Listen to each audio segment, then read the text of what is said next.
మొదటగా దేవాలయానికి ఎంతగానో స్తుతించబోతున్నాను.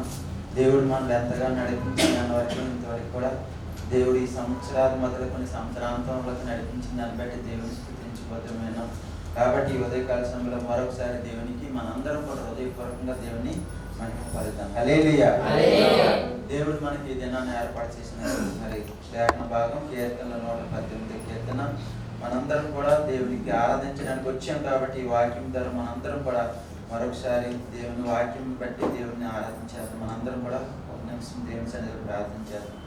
మహోన్నతుడు నాయన, కృపగల తండ్రి, మీకు వందనాలు, స్తోత్రాలు ప్రభువా. మరొకసారి ఉదయకాల సమయంలో నీ బిడ్డలుగా నీ ప్రజలుగా మేము కూడుకోవడానికి ఇచ్చిన ఈ గొప్ప ధన్యతను బట్టి మీకు స్తుతిస్తున్నాం ప్రభువా. ఆయా మహిమ ఘనతకు అర్హుడు నాయన, పూజనీయుడు నాయన. అయా ఇదిగో నీ ప్రజలుగా నీ బిడ్డలుగా మేమందరం కూడి ఉన్నాం ప్రభావ. మిమ్మల్ని ఆరాధించాలని, మిమ్మల్ని కనపరుస్తున్నాను ప్రభావ. మరొకసారి మీ సన్నిధి మీ ఆశ్రమం మా మధ్య నుంచి నడిపించున్నాం ప్రభావ. మీ రక్తంలో కడిగి పరిశుద్ధ పరచమని నడుచున్నాం ప్రభావ. నిలబడి నన్ను ప్రభావ మీరు అభిషేకించి వాడుకుని ప్రభావ. అయా నీ బిడ్డలమైన మమ్మల్ని అందరినీ కూడా మీ ఆత్మతో నింపి నడిపించి సహాయం చేయమని ప్రార్థన చేస్తున్నాం బట్టి వెళ్ళుకుంటున్నాం తండ్రి. హల్లెలూయా.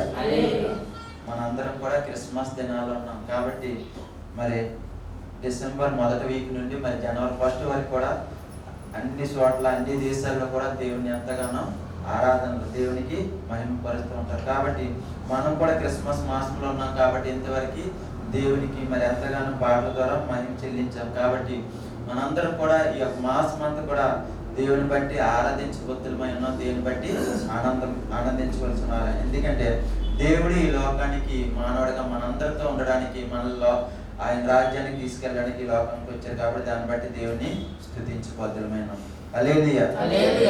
మరి ఉదయకాల సమయంలో మనం చదువుకున్నటువంటి లేఖన భాగం చూసినట్లయితే 118 కీర్తన చాలా ప్రాముఖ్యమైన కీర్తనగా చెప్పవచ్చు. ఎందుకంటే 118 కీర్తన అన్నిటి మధ్యగా అంటే బైబిల్ అన్నిటికంటే మధ్యగా కనపడుతుంది. ఎందుకంటే 118 కీర్తన కంటే ముందు చిన్న కీర్తన ఏంటి బైబిల్ అంతట్లో ఏదంటే 117 కీర్తన.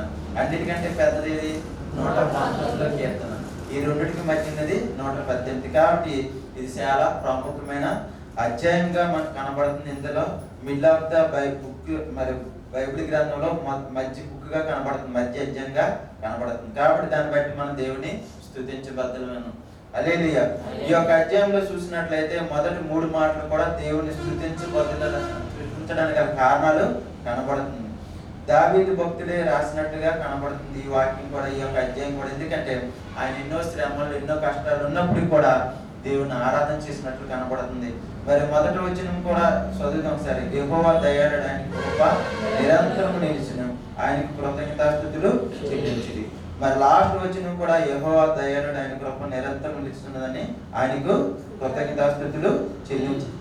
ఈ యొక్క అధ్యాయంలో చూసినట్లయితే మొదటి మాట కూడా దేవుని స్తుతించడానికి, లాస్ట్ మాట కూడా దేవుని కృతజ్ఞతాస్తుతులు చెల్లించడని ఉంది. దేవుని ఎందుకు స్తుతించాలంటే 3 కారణాలు ఇక్కడ కనబడుతుంది. ఇక్కడ చూసినట్లయితే మొదట దేవుని స్తుతించిన వారు ఎవరంటే ఇశ్రాయేలు ప్రజలు ఆయన దేవుని స్తుతించినట్టు చూస్తాం. రెండోది అహరోను వంశస్థులు. మూడోది యెహోవా యందు భయభక్తులు గలవారు ఆయన స్తుతించినట్టు చూస్తాం. ఈ యొక్క రెండో వచనంలో చూసినట్లయితే ఇశ్రాయేలు ఎందుకు దేవుని స్తుతించారంటే ఇశ్రాయేలు ప్రజలు ఐగుప్తులు ఎంతో బానిసత్వంలో ఎన్నో శ్రమల్లో ఎన్నో కష్టాలు ఉండేటప్పుడు దేవుడు వారికి ఇచ్చినట్టు విడుదలను బట్టి, దేవుడు వారికి ఇచ్చినట్టు విమోచన బట్టి వారి దేవుని స్తుతించారంట. మరి 3వ వచనంలో చూసినట్లయితే అహరోను వంశస్థులు దేవుని స్తుతించినట్టు చూస్తాం.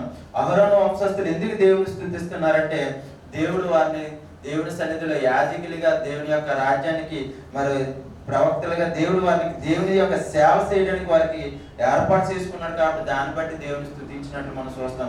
మరి 4వ వచనంలో చూసినట్లయితే ఎవరు స్తుతిస్తున్నారంటే యెహోవా యందు భయభక్తులు గలవారు దేవుని స్తుతిస్తున్నారు. ఈ యొక్క 3 వచనాలకు 3 కారణాలు ఏంటంటే వారు దేవుని చేత విమోచింపబడినట్లు వారు దేవుని స్తుతిస్తున్నారు.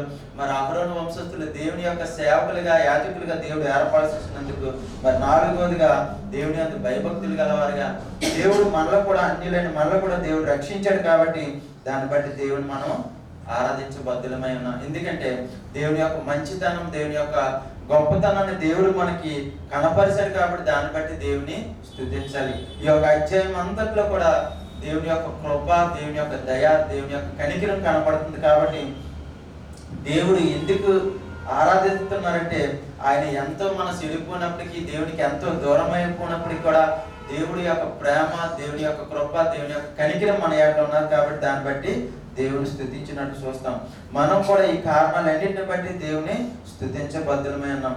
మరి 6వ వచనం నుండి చూసినట్లయితే మరి 5 నుండి మరి దావీదు భక్తుడు తన యొక్క ఇరుకులో, తన యొక్క పరిస్థితులన్నిటి నుండి దేవునికి ప్రార్థన చేసినప్పుడు, అంటే పరిస్థితులు ఎంతో భయంకరంగా ఉంది, ఆ పరిస్థితులన్నింటిలో కూడా దేవుడు విడుదలిచ్చాడు. కాబట్టి అంటే తన పరిస్థితులన్నిటి కూడా 6 నుండి మరి 14 వచ్చిన వరకు కూడా అక్కడ కనబడతా ఉంది. ఎంతో మంది శత్రువులు, ఎంతో మరి కుటుంబంలో సమస్యలు ఇవన్నీ కూడా ఉన్నప్పుడు కూడా దేవుడు తనకు సహాయం చేసి దేవుడు కాబట్టి ప్రార్థన కనపడుతుంది. కాబట్టి 5వ వచనంలో చూసినట్లయితే ఇరుకు నుండి నేను యెహోవాకు మొరపెట్టి తిని విశాల స్థలం అంతా యెహోవా నాకు ఉత్తరం ఇచ్చెను. కాబట్టి మన దేవుడు ఉత్తరం ఇచ్చే దేవుడు, మన దేవుడు ప్రార్థన ఆలకించే దేవుడు. కాబట్టి దాన్ని బట్టి దేవుని మనం ఏం చేయాలంటే దేవునికి కృతజ్ఞతాస్తుతులు చెల్లించాలి. కాబట్టి మన మీదకి ఎంతో మంది శత్రువులు, మరి మనుషులు కావచ్చు, శ్రమలు కావచ్చు, కష్టాలు కావచ్చు, ఇవన్నీ కూడా వచ్చినప్పుడు కూడా దేవునికి ప్రార్థన చేసినప్పుడు దేవుడు మన ప్రార్థన ఆలకించే దేవుడు. కాబట్టి 6వ వచనంలో చూసినట్లయితే యెహోవా నా పక్షంలో ఉన్నాడు, నేను భయపడను,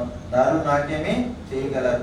యెహోవా నా పక్షంలో వసించి నాకు సహకారై ఉన్నాడు, నా శత్రువుల విషయం నా కోరిక నెరవేర్చుట చూసేదని. ఇక్కడ చూసినట్లయితే మరి శత్రువులు, మరి నరులు ఎంతో, మరి కుటుంబంలో కావచ్చు, కుటుంబం మరి బయట నుండి కావచ్చు, అన్ని విషయాలు కూడా శ్రమలు కావచ్చు, ఇవన్నీ శత్రువులుగా ఉన్నప్పుడు కూడా దేవుడు నాకు సహకారంగా ఉన్నాడు. కాబట్టి నేను భయపడనని చెప్తున్నాడు. మరి 8, 9 వచనం చూసినట్లయితే ఇది చాలా ప్రముఖమైన వచనాలు. మనుషులు నమ్ముకున్నటి కంటే యెహోవాను ఆశ్రయించుట మేలు, రాజులు నమ్ముడి కంటే యెహోవాను ఆశ్రయించుట మేలు. ఆయన చూసినట్లయితే ఎంతో రాజు, ఎంతో సైన్యము, ఎంతో మరి అడ్వైజర్స్ రాజుకి.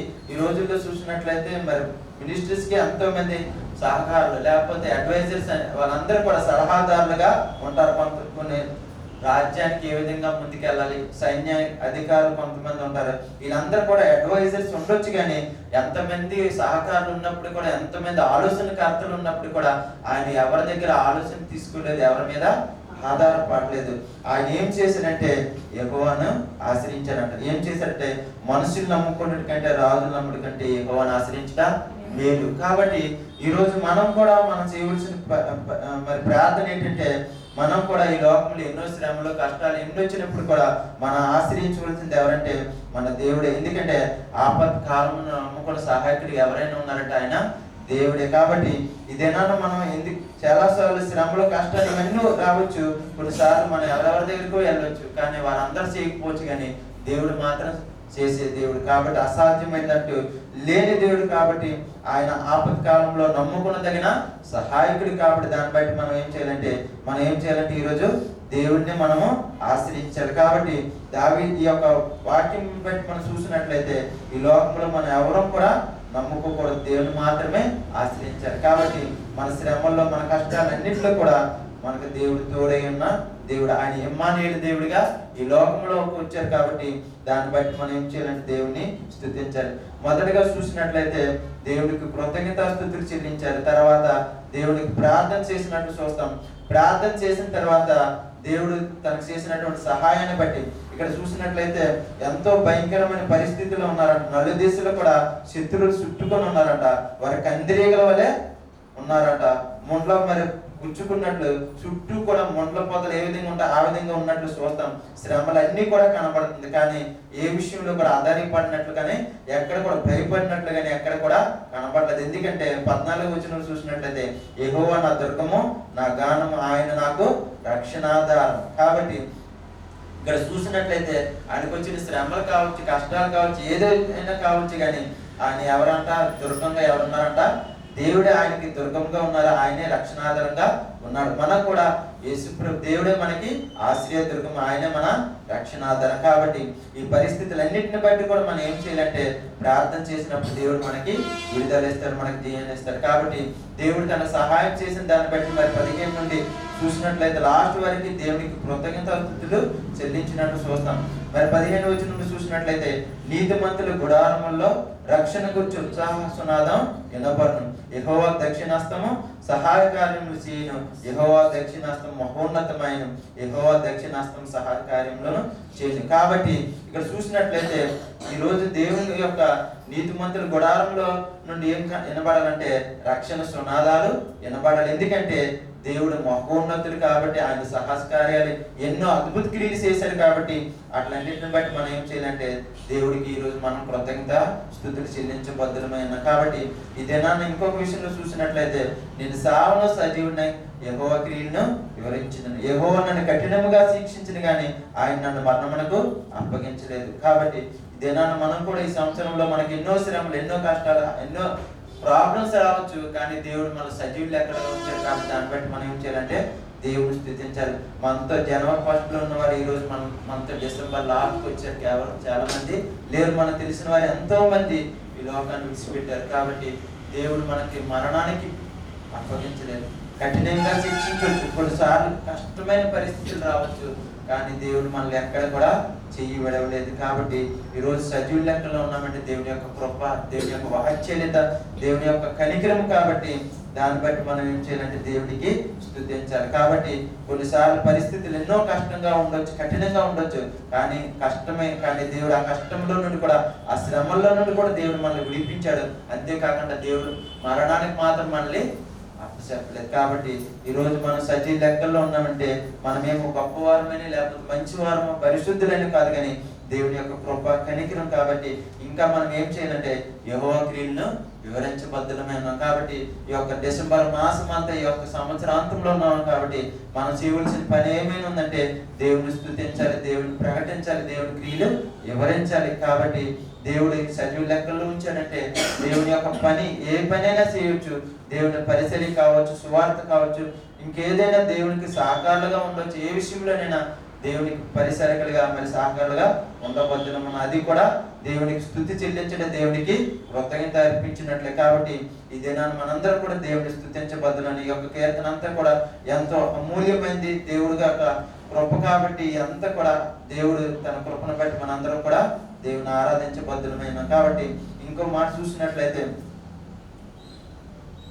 20వ వచనం చూసినట్లయితే ఇది యెహోవా గుమ్మము నీతిమంతులు దీనిలో ప్రవేశించుదురు. కాబట్టి దేవుని యొక్క సన్నిధిలోకి వచ్చిన మనందరం కూడా ఏం చేయాలంటే దేవునికి కృతజ్ఞతాస్తుతులు చెల్లించబద్ధమైన. అంతేకాకుండా ఈ యొక్క లాస్ట్ వచనంలో చూసినట్లయితే 24వ వచనంలో ఇది యెహోవా ఏర్పాటు చేసిన దినం, దీని అంతా మనము ఉత్సహించి సంతోషిద్దాం. ఈ దినమే కాదు, మన యొక్క దినములన్నీ, మన బ్రతుకు దినములన్నీ కూడా దేవుడు ఏర్పాటు చేసి మనకి ఇచ్చారు. కాబట్టి దాన్ని బట్టి మనం ఉత్సాహించి సంతోషించాలి. ప్రతి దినం కూడా దేవుడు మనకి ఇచ్చాడంటే దేవుడిని దాన్ని బట్టి మనం స్తుతించబద్ధులమైన. కాబట్టి మనం చూసినట్లయితే చాలా మంది పడుకొని నిద్రలోనే నిద్రించిన వారు, ఈ లోకాన్ని విడిచిపెట్టిన వారు చాలా మంది ఉన్నారు. కానీ మనం మరొక దినాన్ని మేలుకొని ఉన్నామంటే అది దేవుడు మనల్ని ప్రేమించి ఇచ్చిన దినము, లేకపోతే దేవుడు ప్రేమించి ఇచ్చిన ఆయుష్, ఆరోగ్యం. కాబట్టి దాన్ని బట్టి మనకి ఉన్నటువంటి ఆరోగ్యం కావచ్చు, ఆయుష్ కావచ్చు, ఏదైనా కూడా దేవుని యొక్క పని కోసమే మనం ఉపయోగించాలి. కాబట్టి మనం ఇంకా చూసినట్లయితే దేని బట్టి మనం ఆనందించాలంటే దేవుని బట్టే ఆనందించాలి, దేవుని బట్టే స్తుతించాలి తప్పించి ఈ లోకంలో ఉన్నటువంటి దేని బట్టి కూడా మనం ఆనందించకూడదు. మనకున్న డబ్బు కానీ, మనకున్న ధనం కానీ, మనకున్నటువంటి ఆస్తి అంతస్తులు కావచ్చు, పేరు ప్రఖ్యాతులు కావచ్చు, ఏదైనా కావచ్చు, అవేవి కూడా మనకి అక్కడికి రావు.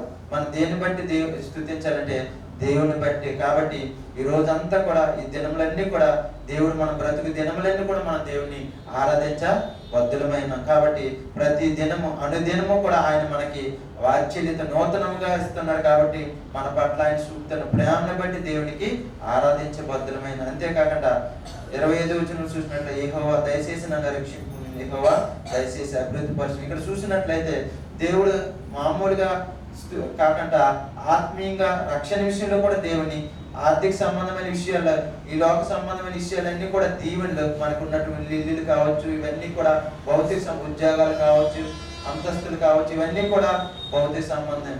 కానీ రక్షణ దేవుడు ఈ లోకంలోనికి ఆయన వచ్చినటువంటి పర్పస్ ఇక్కడ కనబడుతుంది. 37 వచనం చూసినట్లయితే యెహోవా దేవుడు ఆయన మనకు వెలుగును అనుగ్రహించి ఉన్నాడు, ఉత్సాహ బలిపశువుల త్రాళ్ళతో బలిపీఠపు కొమ్ములకు పట్టుడు. ఇక్కడ చూసినట్లయితే ప్రతి వచనం కూడా యేసుప్రభు వారి రాకడ గురించి కూడా కనబడుతుంది. ఉత్సాహ బలిపశు అంటే యేసుప్రభు వారి లోకానికి వచ్చి మనందరం కోసం ఆయన బలవుతాడని లేఖనాలు కనబడుతుంది. అంటే ఈ లోక పాపములు మోసుకొని పో దేవుడు గొర్రెపిల్లగా ఆయన ఈ లోకానికి వచ్చి మనందరం కోసం ఆయన బలి చెల్లించారు. కాబట్టి దాన్ని బట్టి మనందరం కూడా దేవుని స్తుతించబద్ధులమై ఉన్నాం. కాబట్టి ఈరోజు దేవుడు మన పక్షాన్ని నుండి మన కోసం ఆయన కలవరి సిలువలో మరి తన ప్రాణాన్ని పెట్టి తన రక్తాన్ని ఇచ్చి మనకు ఉన్నందుకు కూడా దేవుని మనం స్తుతించబద్ధులమై ఉన్నాం. కాబట్టి ఉదయకాల సమయంలో మరొకసారి 29 వచనం యెహోవా దయాళుడు, ఆయన కృప నిరంతరం నిలుచుతున్నది, ఆయనకు కృతజ్ఞతాస్తుతులు చెల్లించారు. కాబట్టి మనం చూసినట్లయితే ఆ సంవత్సరం అంటే దయా కిరీటాన్ని మనకు దయచేశాడు. కాబట్టి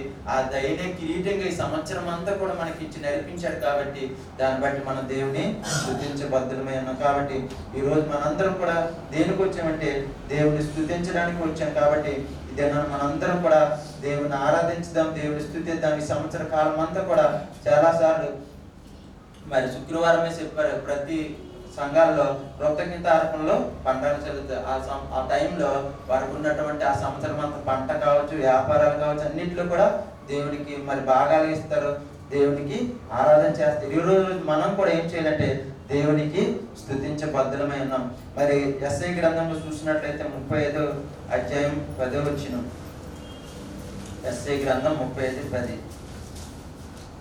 యెహోవా విమోచించిన వారు పాటలు పాడుతూ తిరిగి సియోనుకు వచ్చేదురు, వారి తలల మీద నిత్య ఆనందం ఉండను, వారు ఆనంద సంతోషము గలవారే వచ్చేదురు. కాబట్టి ఈరోజు విమోచింపబడిన మనందరం కూడా ఏం చేయాలంటే పాటలు పాడుతూ దేవుని యొక్క సన్నిధిలోకి రావాలి. అంటే దేవునికి కృతజ్ఞతాస్తుతులు చెల్లిస్తూ దేవుని సన్నిధిలోకి రావాలి. కాబట్టి దేవుడు మన కోసము ఎంతో అమూల్యమైన తన రక్తాన్ని సిందించి మనందరి కోసం ప్రాణం పెట్టిన దేవుని మనం ఆరాధించే బద్ధులమై ఉన్నాం. కాబట్టి విమోచింపబడిన పాపుల భాష ఏంటంట స్తుతి అంట. కాబట్టి దేవుడు మనల్ని విమోచించి రక్షణ నుంచి తన ప్రాణం పెట్టి మనందరిని కూడా ఆయన నిత్య రాజ్యానికి తీసుకెళ్ళడానికి, ఆయనతో ఉండడానికి ఈ లోకంలోకి వచ్చారు. కాబట్టి దాన్ని బట్టి దేవుని కృతజ్ఞతాస్తుతులు చెల్లిద్దాం. దేవుడి మాట